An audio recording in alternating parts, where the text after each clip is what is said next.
राष्ट्रीय पेन्शन योजनांसाठी नवीन नियमावली जारी करण्यात आलेली आहे आणि सदर सुधारित नियमावलीनुसार पेन्शनधारकांना मोठा लाभ मिळणार आहे। चला तर पाहूया याविषयी सविस्तर माहिती। त्यापूर्वी चॅनलला सबस्क्राइब करायला विसरू नका आणि नवीन माहिती मिळविण्यासाठी बेल आयकॉनला प्रेस करायलाही विसरू नका। 80% रक्कम काढणे आता शक्य होणार आहे।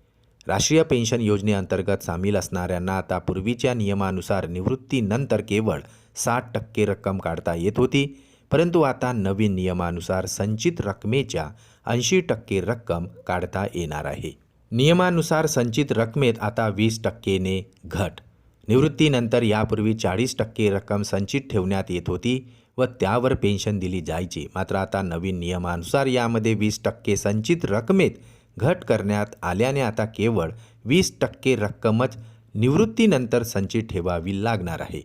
यामुळे NPS मधील तब्बल 80% रक्कम काढता येणे शक्य होणार आहे व फक्त 20%च रक्कम संचित ठेवायची आहे आणि 20% रकमेवरच आता पेन्शनधारकांना पेन्शन मिळणार आहे।